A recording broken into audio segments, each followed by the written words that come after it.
Donald Trump's transition team is reportedly planning to grant sweeping security clearances to all political appointees on the administration's first day in office, bypassing traditional FBI vetting until after Trump takes control of the bureau. This approach, which could delay FBI background checks until Trump is sworn in and his appointees assume key roles, raises concerns about transparency and security.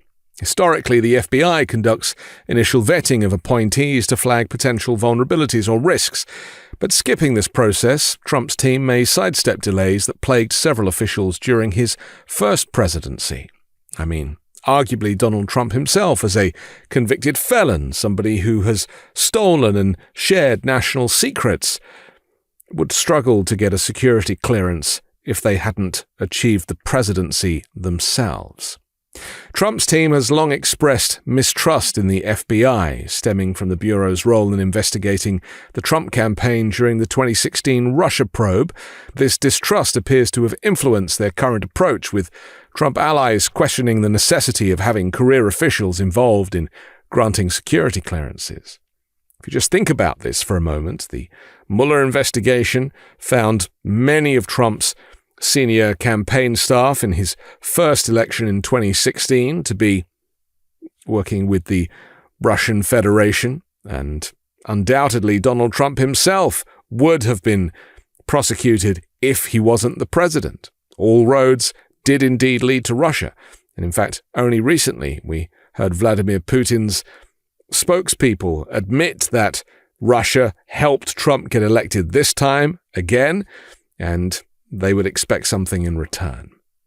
While the Trump-Vance transition lawyers continue to constructively engage with the Biden-Harris administration lawyers regarding all agreements contemplated by the Presidential Transition Act, Trump spokesperson Brian Hughes stated, declining to confirm the specifics of the plan.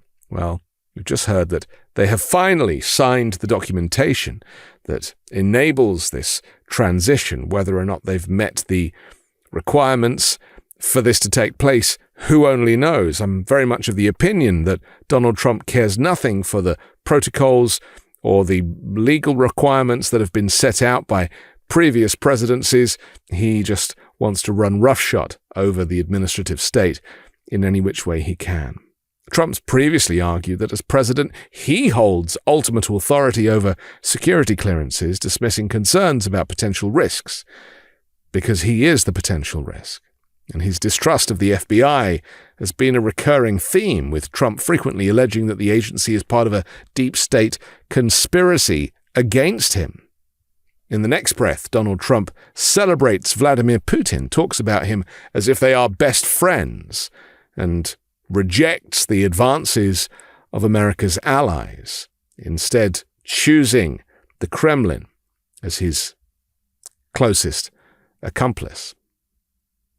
Trump's prior administration faced significant issues with security clearances. You may remember high-profile figures, including Jared Kushner, Boris Epstein, and Sebastian Gorka. Gorka is, of course, back in the fold. Jared Kushner is off with his $2 billion courtesy of the Saudi government. Those people experienced delays or controversies surrounding their background checks, and yet Donald Trump just was able to pull things together because he was the commander-in-chief. Kushner, a senior advisor and Trump's son-in-law, was granted top-secret clearance only after Trump personally intervened, overruling objections from the White House officials and agencies like the FBI and the CIA. Concerns reportedly stemmed from Kushner's foreign business dealings and contacts with countries including Israel and Russia and the United Arab Emirates. In 2019, a White House security office manager testified to Congress that 25 individuals had been denied clearances due to disqualifying issues, but were ultimately approved, often following Trump's intervention. The group reportedly included Kushner and other senior officials. By granting appointees clearance before FBI checks are completed, the Trump team could avoid the political fallout of nominees being denied clearance for disqualifying issues, but critics warn that this approach undermines national security protocols and could expose the administration to risks if unvetted officials gain access to classified information.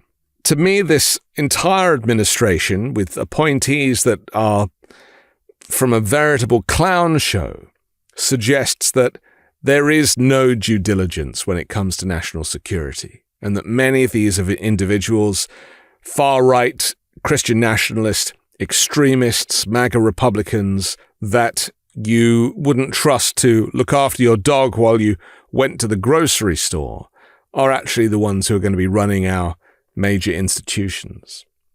Now, this strategy could also have public relations benefits, allowing the administration to sidestep contentious Senate confirmation battles if appointees later face clearance issues.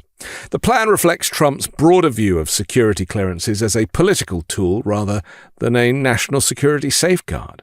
During his first term, controversies surrounding clearances highlighted tensions between the administration and career officials tasked with upholding security protocols. As Donald Trump prepares to take office once again, the decision to bypass standard vetting underscores his willingness to challenge established norms, setting the stage for potential conflicts over national security, transparency, and corruption.